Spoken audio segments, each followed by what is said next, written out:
জিবরিল আমিনকে আল্লাহ তাআলা 600 নূরের ডানা দিয়েছেন। জিবরাইল বলছেন আল্লাহ তাআলা 600 নূরের ডানা দিয়ে পৃথিবীর কোন মধ্যখানে দাঁড়িয়ে আমি 600 নূরের ডানাকে আমি যদি লম্বা করতে যাই, পৃথিবীর এক প্রান্ত থেকে অপর প্রান্ত আমার নাগালে চলে আসে। কোন সুবহানাল্লাহ। এই জিবরিল আমিন এত ক্ষমতার মালিক, দুনিয়ার জমিনে আসতে তার 4 দিন বড় কষ্ট হয়েছে। এর একদিন হলো আমরা সংক্ষেপ করে করে বলে গেলে এই বিষয়টা বুঝাতে পারবো। জিবরিল আমিন সিদরাতুল মুনতাহায় 7 আসমানের উপরে বিশাল বড় একটা গ্যাপ আছে, যাকে বলা হয় মহাশূন্য। এর উপরে হচ্ছে সিদরাতুল মুনতাহা, অর্থাৎ পৃথিবীর শেষ প্রান্তরের, সৃষ্টির শেষ প্রান্তরের বড়ই গাছ। ওই জায়গার মধ্যে জিবরিল আমিন বড়ই গাছের নিচে বসা। আল্লাহ রাব্বুল ইজ্জত ওয়াল জালাল ডাক দিয়ে বলছেন, জিবরাইল তুমি কোথায়? জিবরাইল বলছেন, আল্লাহ তাআলা আমি তো সিদরাতুল মুনতাহায় বড়ই গাছের নিচে বসা। আল্লাহ বলেন, জিবরাইল রে, আমার বন্ধু খলিলুল্লাহ একমাত্র আমাকে ভালোবাসবার কারণে, দুনিয়ার জমিনে আমার তাওহীদকে প্রতিষ্ঠা করবার কারণে, তার জামানার সবথেকে বড় জালেম অহংকারী নমরুদ আমার বন্ধু খলিলুল্লাহ ইব্রাহিমকে উলঙ্গ করে আগুনের ভিতরে ফেলে দিয়েছে। চড়ক গাছের উপরে উঠায়া 40 কিলোমিটার পর্যন্ত আগুন লেগে গেছে। 40 কিলোমিটারের উপর দিয়া পর্যন্ত পাখি উড়ে যেতে পারে না, বিশাল উড়া আগুন লাগিয়ে দিয়েছে। আমার বন্ধু খলিলুল্লাহ ইব্রাহিমকে তার বাবা নমরুদের পরিবার পরিকল্পনা মন্ত্রী আজর ঠাকুর নিজের হাতে তার ছেলে ইব্রাহিমকে আগুনে ফেলে দিয়েছে। আমার বন্ধুকে উলঙ্গ করে চড়ক গাছের উপরে উঠায় আগুনে ফেলে দিয়েছে।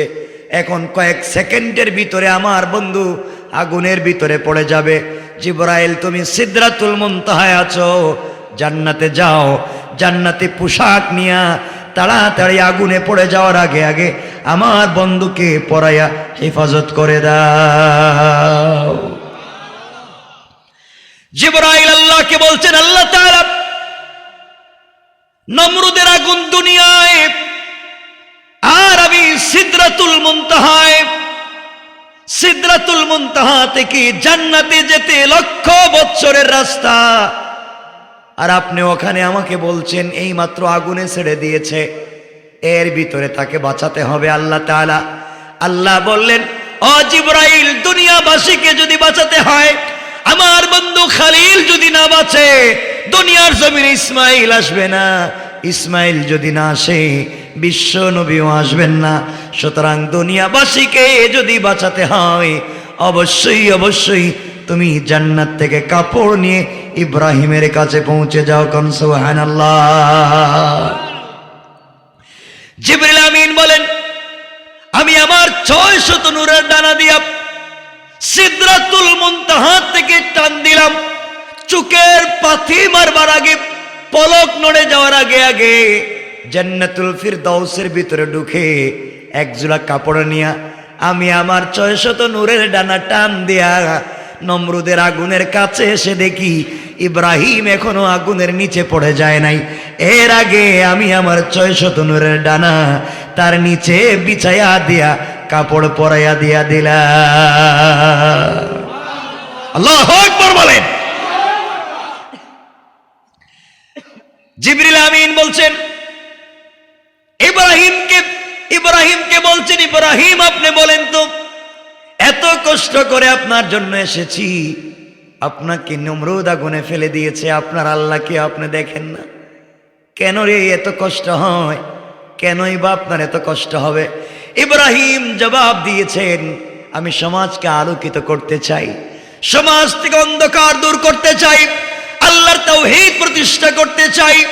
এই জন্য জামানার নমরুদ আমার বিরুদ্ধে লেগেছে। আমার বিশ্বাস আল্লাহ রাব্বুল ইজ্জত ওয়াল জালাল বলেছেন, যারা তাওহীদের পথে চলবে, দ্বীনের পথে চলবে, তাদের পক্ষে থাকবেন স্বয়ং আল্লাহ। সুবহানাল্লাহ। তো আসতে বললেন সবাই, আর একটু জোরে পড়েন না সুবহানাল্লাহ। আমি শুধু নাম বলে বলে যাব, আলোচনার দিকে যাব না। ঘটনার পরে কি কি হলো, কেমনে আগুন নিবলো, তিনি কেমনে বের হলেন, এগুলো হচ্ছে অন্য বিষয়। 1 নম্বর, জিবরিল আমিন পৃথিবীতে আসতে কষ্ট হয়েছে যেদিন ইব্রাহিমকে আগুনে ফেলে দেওয়া হয়েছে। হযরতে জিবরিল আমিন বলেন, আমার 2 নম্বর দিন কষ্ট হয়েছে যেই দিন এই দুনিয়ার জমিনে ইব্রাহিম আলাইহিস সালাম স্বপ্নে দেখলেন নিজের ছেলে ইসমাইলকে কুরবানি করবেন। মিনায় নিয়ে গেলেন কোরবানি করবার জন্যে, গলার মধ্যে ছুরি লাগাইয়া দিলেন, নিজের চক্ষু বাঁধলেন, সন্তানের চক্ষু বাঁধলেন, সন্তানের হাত পা বাঁধলেন, যেন হাত পা বেঁধে গলার মধ্যে ছুরি লাগাইয়া টান দিবেন। আল্লাহ তাআলা ডাক দিয়ে বলছেন, ও জিবরাইল তুমি কোথায়? জিবরাইল বলছেন, আল্লাহ তাআলা আমি তো তোমার মসজিদ নামক মাঠে জান্নাতে ঘুরে বেড়াই। আল্লাহ বলছেন, জিবরাইল তুমি মসজিদ নামক মাঠে ঘুরে বেড়াও, আর আমার বন্ধু ইব্রাহিম স্বপ্নে দেখেছে তার কলিজার টুকরা সন্তানের গলায় ছুরি লাগাইয়া পুষ দিচ্ছে, টানতেছে, স্বপ্ন বাস্তবায়ন করার জন্যে নিজের সন্তান ইসমাইলকে সাথে নিয়ে মিনার প্রান্তরে পৌঁছে গিয়েছে। গলার মধ্যে ছুরি লাগাইয়া আল্লাহু আক বলে ফেলেছে, বার বলে নাই। এর ভিতরে তুমি তাড়াতাড়ি জান্নাতে যাও, জান্নাত থেকে দুম্বা নিয়া, লোহার টুকরা নিয়া আমার ইব্রাহিমের ছুরির নিচে, ইসমাইলের গলার নিচে লোহার টুকরাটা দিয়া দাও, যেন পুষ দিলে কাটতে না পারে, আর দুম্বাটা দিয়া কুরবানির ফয়সালা করে দাও। কোন সুবহানাল্লাহ। জিবরাইল বলছেন, আল্লাহ আমি কই? তুমি তো মসজিদ নামক মাঠে, আর আল্লাহ আর ইব্রাহিম কই? কই ইব্রাহিম মিনায়, মক্কায়। কালে হাজার হাজার কোটি কোটি বছরের রাস্তা, আর আপনি বলতেছেন আক বইলে বসে রয়েছে, বার বললেই শেষ। আমি কিছু বুঝি না, তোমাকে ক্ষমতা দিয়েছি, যাও। সুবহানাল্লাহ নাই? সুবহানাল্লাহ কি প্যাকেটিং করে বাসায় নিয়ে যাবেন নাকি? তা সবাই পড়েন না সুবহানাল্লাহ। আমার মুসলমান বন্ধুগণ, এক পর্যায়ে জিবরিল আমিন বলেন, আমি আমার 600 নূরের ডানা দিয়া মসজিদ নামক মাঠ থেকে টান দিলাম, এক টান দিয়া জান্নাতের ভিতরে ঢুকলাম, একটা লোহার টুকরা নিলাম, দুম্বা সাথে নিলাম, দৌড়াইয়া আমি দৌড়াতে দৌড়াতে টান দিয়া মিনার প্রান্তরে গিয়া দেখি বার এখনো শেষ হয় নাই, ছুরির নিচে লোহার টুকরা দিয়েছি। আল্লাহু আকবার। কারণ ইব্রাহিম আলাইহিস সালাম স্বপ্নে দেখছেন সন্তানকে কোরবানি করেছেন না, দেখেছেন সন্তানের গলায় ছুরি লাগাইয়া খসাইতেছেন। এবার আপনি নবী হন, অলি হন, গৌস হন আর ডাকাইত হন, ছুরি দিয়া গলায় কি টানলে মনে কাটতো না? কথা বলে না কেন? কাটবেই। নবীদের স্বপ্ন বাস্তবায়িত হতেই হবে। ইব্রাহিম দেখেছেন সন্তানের গলায় ঘষাইতেছেন, কাটছে কিনা দেখেন নাই, এজন্য আল্লাহ ঘষানো পর্যন্ত সুযোগ দিলেন, কিন্তু ঘষাইলে তো কাটবেই। এই জন্য আল্লাহ জান্নাত থেকে লোহার টুকরা আইনা ছুরির নিচে বসায় দিয়েছে।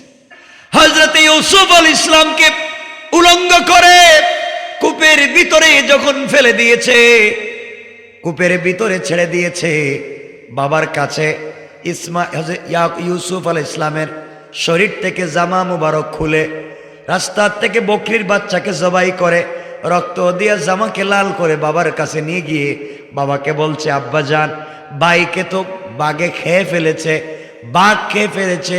অনুনয় বিনয় করে 10 ভাই কান্না করে, কৌতুক করে, অভিনয় করে বুঝাতে চায়, আব্বা জান আমাদের ছোট ভাইকে বাঘে খেয়ে ফেলেছে, 10 ভাই চেষ্টা করেছি বাঁচাতে পারি নাই। হযরত ইয়াকুব আলাইহিস সালাম ইউসুফ আলাইহিস সালামের জুব্বা হাতে নিয়া চোখের পানি ছেড়ে কান্না করে বলছেন, আহারে বাঘ তুমি আমার ইউসুফকে জুব্বার ভিতর থেকে, জামার ভিতর থেকে বের করে টুকরা টুকরা করে খাইলা, কিন্তু জামারে ছিড়লা না। কারণ জামাটা ছিঁড়ে নাই, জামা যেভাবে সেভাবে। এখান থেকে মুহাদ্দিসিন মুফাসসিরিনে কেরাম একটা ফতোয়া বের করেন যে ঐতিহাসিক তত্ত্ব বিজ্ঞানীরা এটা আবিষ্কার করেছে যে ডাকাত সন্ত্রাস যত বড়ই হোক না কেন, অপরাধী যত বড়ই হোক না কেন, অপরাধ করে যাওয়ার সময় একটা আলামত রেখে যায়। ঠিক কিনা বলেন? দেখবেন মার্ডার কেসের আসামি যত চালাকি হোক না কেন, একটা আলামত থাকে দরবার। কথা বলছেন না? ইউসুফ আলাইহিস সালামের ভাইরা চাইলে যে এত কিছু করলো, রক্ত দিয়া একটা কাপড়ে মিলাইতে পারছে, রঙ্গাইতে পারছে, কিন্তু এটা যে ছিঁড়তে হবে, কাটতে হবে, এই বুঝ তাদের ভিতর থেকে সরিয়ে দিয়েছেন কে? আমার আল্লাহ জিবরাইলকে বলছেন, জিবরাইল কোথায়? জিবরাইল বলছেন আল্লাহ তাআলা আমি তো সিদরাতুল মুনতাহায়। আল্লাহ বলছেন জিবরাইল আমার বন্ধু ইউসুফকে, ছোট্ট ইউসুফকে তার ভাইরা মিলে কূপের নিচে ছেড়ে দিয়েছে। কূপের নিচে পাথর আছে, কূপের নিচে সাপ আছে। আমার বন্ধু যদি পড়ে যায় মরে যাবে, একবার যদি পাথরের মধ্যে আঘাত লাগে বাঁচবে না। তাড়াতাড়ি যাও। আল্লাহ কোথায় যাব? তাড়াতাড়ি করে তুমি চলে যাও। আমার বন্ধু পাথরের নিচে, কূপের নিচে পড়ে যাওয়ার আগে আগে তোমার 600 নূরের ডানা বিছায়া আমার বন্ধুকে হেফাজত করে দাও। আমার বন্ধুগণ জিবরিল আমিন বলেন 600 নূরের ডানা দিয়ে সিদরাতুল মুনতাহা থেকে আমি টান দিলাম। টান দিয়া এসে দেখি কূপের নিচে এখনো ইউসুফ আলাইহিস সালাম নিচে পড়ে যান নাই। এর ভিতরে আমি জিবরাইল এসে আমার 600 নূরের ডানা তার নিচে বসাইয়া হেফাজত করে দিলাম। পড়েন সুবহানাল্লাহ। আবার জিবরাইল আল্লাহকে বলছেন আল্লাহ তাআলা আপনার বন্ধু তো উলঙ্গ, কোনো কাপড় নাই, কোথা থেকে কাপড় দিব? আল্লাহ বলেন জিবরাইল দেখো তো আমার বন্ধু ইউসুফের হাতে অথবা গলার কোনো জায়গায় কবজের মতো কোনো জিনিস দেখা যায় কিনা। আমি তাবিজের কথা আপনাদেরকে বলছি না, লটকাবার জন্য আপনাদেরকে বলছি না। আমি বলতে চাই ইউসুফ আলাইহিস সালামের হাতে অথবা গলার মধ্যে কবজের মতো একটা জিনিস ছিল। জিবরিল আমিনকে আল্লাহ বলছেন খুঁজে দেখো আছে কিনা। আয় আল্লাহ পাইছি। এর ভিতরে কি? আল্লাহ রাব্বুল ইজ্জত ওয়াল জালাল বললেন জিবরাইল রে এর ভিতরে আমার ইউসুফের জন্য সুন্দর এক জোড়া জামা আছে। পড়েন সুবহানাল্লাহ। জিবরিল আমিন আল্লাহকে বলছেন আল্লাহ তাআলা ছোট্ট কবজের ভিতরে একজন মানুষ পড়তে পারে এত বড় জামা কোত্থেকে ঢুকে? আল্লাহ বললেন তুমি দেখো আছে। জিবরিল আমিন খুললেন, খোলার পরে দেখেন ছোট্ট কাপড় দেখা যায়। যত টানেন তত বড় হয়, যত টানেন তত বড় হয়, যত বের হয় তত বড় হয়। বের হতে হতে এমন পর্যায়ে পৌঁছে গিয়েছে পুরা এক জোড়া জামা হয়ে গিয়েছে। পড়েন সুবহানাল্লাহ। জিবরিল আমিন আল্লাহকে বলছেন আল্লাহ তাআলা আপনি বলেন তো দেখি এই জামা কোত্থেকে এসেছে? আল্লাহ তাআলা বললেন জিবরাইল ইব্রাহিমের জন্য তুমি যেই জামাটা নিয়ে গিয়েছিলে জান্নাতুল ফিরদাউস থেকে, ওটা আমি সংরক্ষণ করে রেখে দিয়েছিলাম, বরকতের জন্য রেখে দিয়েছিলাম। ওই বরকত ইসহাককে দিয়েছেন, ইসহাক তার ছেলে ইয়াকুবকে দিয়েছেন, আর বরকতের জন্য ইয়াকুব আলাইহিস সালাম তার সন্তান ইউসুফকে দিয়েছেন। পড়েন সুবহানাল্লাহ। কয়টা বলছি? কয়টা? 4 নম্বর। জিবরিল আমিন বলছেন 4 নম্বর হলো আখেরি জামানার পয়গম্বর জনাবে মুহাম্মদ রাসূলুল্লাহ সাল্লাল্লাহু আলাইহি ওয়াসাল্লাম যেই দিন তায়েফের ময়দানে গিয়েছিলেন, তায়েফে গেলেন, তায়েফের মানুষকে দাওয়াত দিলেন আসলিম তাসলাম, ইসলাম কবুল করো শান্তিতে থাকতে পারবা। এই কথা বলবার অপরাধে আমার নবীর যেই বৎসরে চাচা মারা গেলেন, যেই বৎসরে মা খাদিজাতুল কুবরা মারা গেলেন, নবীজি চিন্তা করলেন মক্কার জমিনে আমার বাবা নাই, মক্কার জমিনে আমার মা নাই, আমার ভাই নাই, আমার বোন নাই, কে আমাকে দেখবে? আমার চাচা নাই, ঘরের ভিতরে স্ত্রীও নাই। চলে যাই তায়েফে, নানার বাড়ি তিনি পৌঁছে গেলেন। নানার বাড়ি যাওয়ার পরে ইসলামের দাওয়াত দিলেন, তাওহীদ আর রিসালাতের কথা বললেন। আসলিম তাসলাম, ইসলাম কবুল করে শান্তিতে থাকবা। এই কথা বলবার অপরাধে যেই নবীর শরীরে মশা মাছি বসাকে আল্লাহ তাআলা হারাম করে দিয়েছেন, এই নবীর শরীরে শিকল বেঁধে, রশ্মি বেঁধে, দড়ি বেঁধে তায়েফের উত্তপ্ত বালির উপরে, পাথরের উপরে আমার নবীকে টানা হেঁচড়া শুরু করে দেওয়া হলো। বিশ্ব নবী 3 জায়গায় অজ্ঞান হয়ে পড়ে গেলেন। 3 জায়গায় অজ্ঞান হয়ে পড়ে গেলেন। জ্ঞান ফিরবার পরে যায়েদকে ডাক দিয়া বললেন, যায়েদ রে, দুনিয়ার মানুষ আমাকে চিনতে পারে নাই, তায়েফের মানুষ আমাকে চিনতে পারে নাই। আমার রাসূলের কাছে লম্বা ঘটনা, এক একজন ফেরেশতা আসতে লাগলেন। কেউ বলছেন আপনি বলেন 2টা পাহাড়কে একত্রিত করে হত্যা করে ফেলি, কেউ বলছেন জমিনকে আসমানে উঠাইয়া ধ্বংস করে ফেলি, কেউ বলছেন সামুদের মতো, আদের মতো ওদেরকেও ধ্বংস করে দেই। আল্লাহর রাসূল ডাক দিয়ে বলছেন, না না, তোমরা যদি ধ্বংস করে দেও, তাওহীদের দাওয়াত কার কাছে দেব? কোরআন নামক লাইট কার কাছে নিয়ে যাব? অন্ধকার থেকে সমাজকে আলোকিত করব কোন জায়গায়? কোরআন বিজ্ঞানময়, এই কোরআন দিয়ে সমাজকে বিনির্মাণ করব কেমনে যদি মানুষ না থাকে? আমার বিশ্বাস আমার জাতি আমাকে বুঝে নাই, আমার সঙ্গে দুর্ব্যবহার করেছে। আমি বিশ্ব নবী তাদের সকলকে ক্ষমা করে দিলাম। আমার বন্ধুগণ, এমন সময় আমার নবী হযরতে যায়েদকে ডাক দিয়া বলছেন, যায়েদ রে, ও যায়েদ, তোমাকে বলতে চাই, আমার শরীর থেকে রক্ত ঝরতেছে, তোমার কাছে যদি কোনো কাপড় থাকে, কাপড় দিয়ে আমার শরীরের রক্তগুলাকে মুছে দাও। হযরতে যায়েদ রাদিয়াল্লাহু তাআলা আনহু নিজের কাপড় দিয়ে রাসূলের শরীর মুবারক থেকে রক্তগুলাকে মুছতে লাগলেন। এত বেশি ব্লাড বের হয়েছে, হযরতে যায়েদের কাছে আর কোনো এক্সট্রা কাপড় নাই। রাসূলের পাকের রক্ত মুছবার জন্যে পুরা কাপড়গুলো লাল হয়ে গিয়েছে। যায়েদ ডাক দিয়ে বলছেন, ইয়া রাসূলুল্লাহি, আমার কাছে আর কোনো কাপড় নাই, এরপরেও তো আপনার শরীর মুবারক থেকে রক্ত ঝরে। নবীজি বললেন, যায়েদ রে, তোমার শরীরে যেই পরনে কাপড় আছে, ওই কাপড়গুলা খুলে আমার বডি থেকে রক্তগুলাকে মুছে দাও। হযরতে যায়েদ মুছতে লাগলেন, এরপরও কাপড় শেষ হয়ে গেল, রাসূলের শরীর থেকে রক্ত বের হওয়া বন্ধ হলো না। এবার আমার নবীজি নিজের শরীরের মধ্যে হাত দিয়ে রক্তগুলাকে মালিশ করতে লাগলেন, বডির মধ্যে মালিশ করে, মাথার মধ্যে মালিশ করে, পুরা বডির মধ্যে ম্যাসাজ করতে লাগলেন রক্তগুলা। যায়েদ ডাক দিয়ে বলছেন, পয়গম্বরে আরবি, আপনি আপনার বডিতে রক্তগুলাকে ম্যাসাজ করেন কেন? শরীর মুবারকে রক্তগুলাকে লাগাইয়া দিচ্ছেন কেন? পয়গম্বরে আরবি, শরীর থেকে যেই রক্ত বের হয়ে যায় তা তো আর ভিতরে যায় না, মালিশ করলেও আপনার রক্ত ভিতরে যাবে না, কেন মালিশ করেন?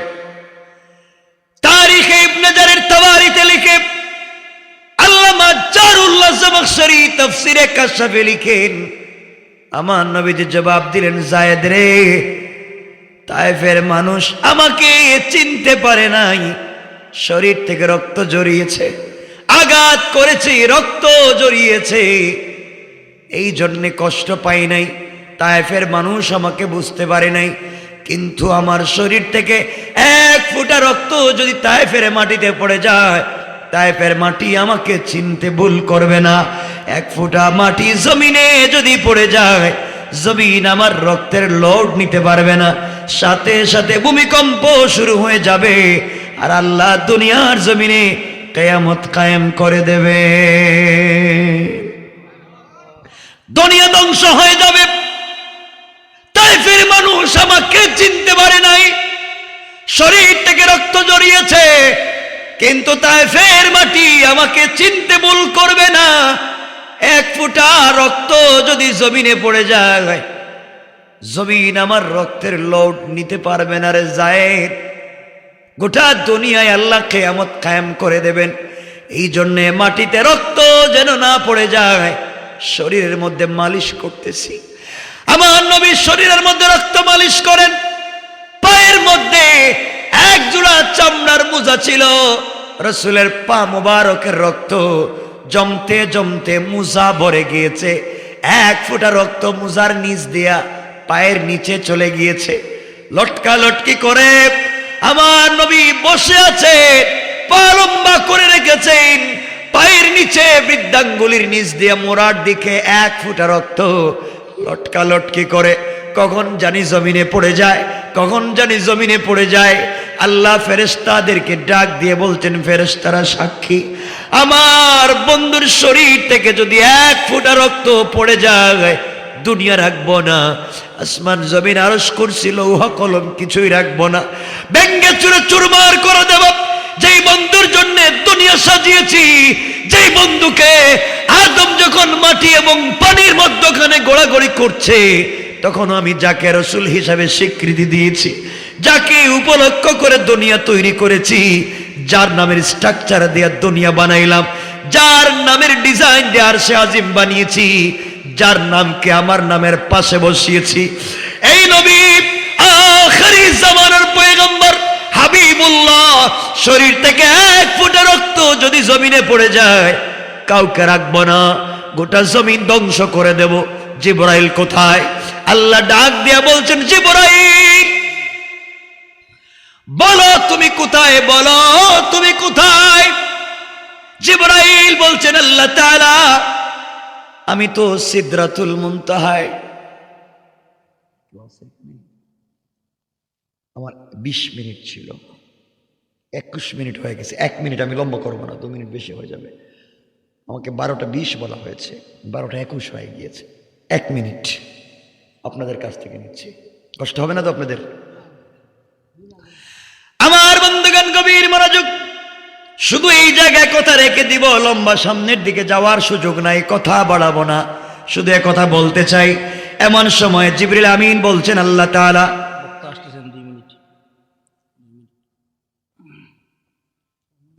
আমার বন্ধুগণ জিবরিল আমিন বলছেন, আল্লাহ তাআলা আমি সিদরাতুল মুনতাহায় কি করা লাগবে? আল্লাহ বলছেন, জিবরাইল রে, দুনিয়া বাঁচাতে চাও, আসমান জমিন কি যদি বাঁচাতে চাও, মনে রাখো আমার বন্ধু বিশ্বনবী হাবিবুল্লাহর পায়ের নিচে এক ফোঁটা রক্ত লটকে আছে, জমিনে যদি পড়ে যায় কাউকে রাখবো না, কারো প্রতি স্যাক্রিফাইস করবো না, দয়ার নজর দিয়ে তাকাবো না, রহমান রহিম নাম ভুলে যাও, কাহার আর জব্বারকে জিন্দা করো, কাউকে আমি চিনব না।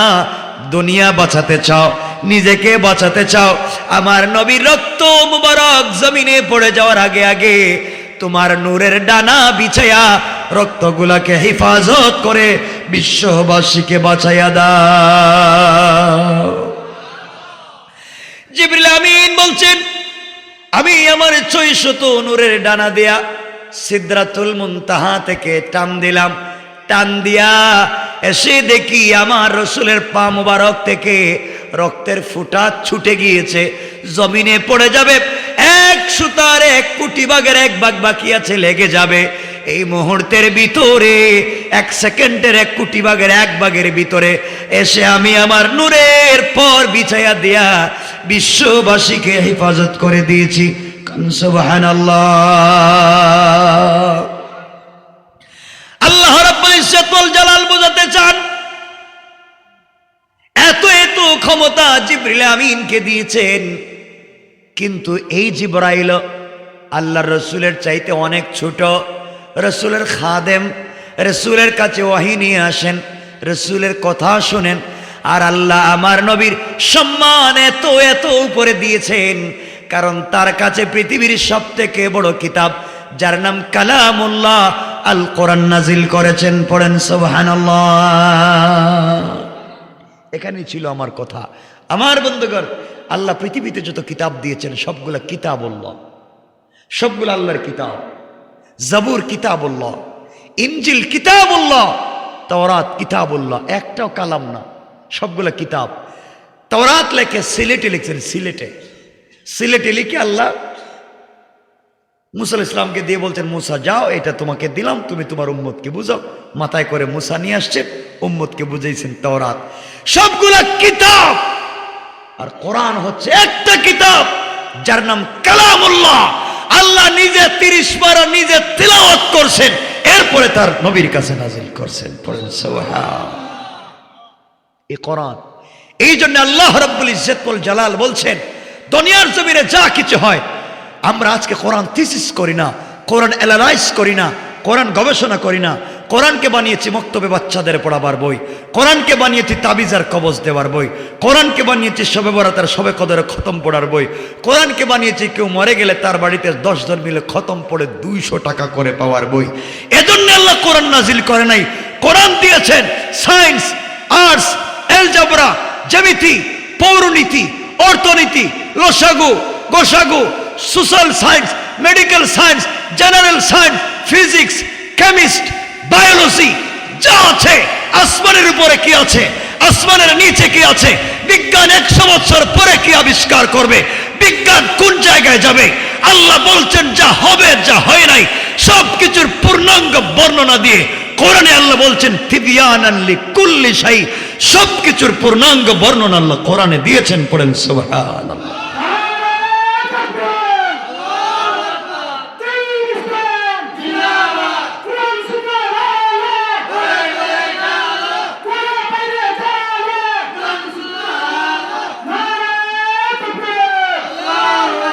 আমার বন্ধুগণ, এজন্যে আপনি কোরআনকে জিজ্ঞাসা করেন মেডিকেল সায়েন্স সম্পর্কে, মেডিকেল সায়েন্সের বিষয়ে কোরআনকে জিজ্ঞাসা করেন, কোরআন বলে দেবে।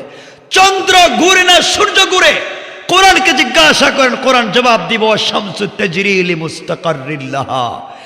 কোরআন জবাব দিচ্ছে প্রত্যেকটা গ্রহ তার কক্ষপথেই চলে। পথ ভুল করলেই চন্দ্রগ্রহণ হয়, পথ ভুল করলেই সূর্যগ্রহণ হয়। এই জন্য নামাজ পড়ে আল্লাহর কাছে তওবা করতে হয়। আল্লাহ সূর্য পথ ভুলে গিয়েছে, চন্দ্র তার পথ ভুলে গিয়েছে। বিজ্ঞান ভুল করতে পারে, তোমার কোরআন ভুল করতে পারে না। তাদেরকে তুমি হিদায়াত দিয়া সঠিক পথে চালাইয়া দাও। এই জন্য আমরা নামাজ পড়ি। কোন সুবহানাল্লাহ। পানির নিচে কি আছে, পানির উপরে কি আছে, সবকিছু কোরআন বলতে পারে। আমার বন্ধুগণ, আমার মুসলমান ভাইরা, এই জন্য কোরআনকে থিসিস করতে হবে, কোরআনকে অ্যানালাইজ করতে হবে, কোরআনকে গবেষণা করতে হবে। যদি না করেন, কোরআনে কারীমের সূরা আল মারিজের 15 নম্বর আয়াত থেকে আল্লাহ বলছেন, কাল্লা ইন্নাহা লাযা নাযাআতাল লিশাওয়া। আল্লাহ বলছেন তোদেরকে পিটাবো, তোদেরকে পিটাবো আগুনের ভিতরে নিয়ে। নাযাআতাল লিশাওয়া, যে আগুন চামড়া উঠায়া দিবে, গোশত উঠায়া দিবে, হাড্ডি জ্বালায়া দিবে, রূহ জ্বলবে না।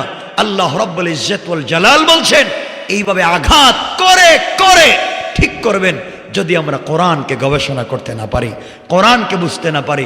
আমার ভাই, আপনি নামাজে যে কোরআন তেলাওয়াত করেন, কেন আপনি বুঝেন না?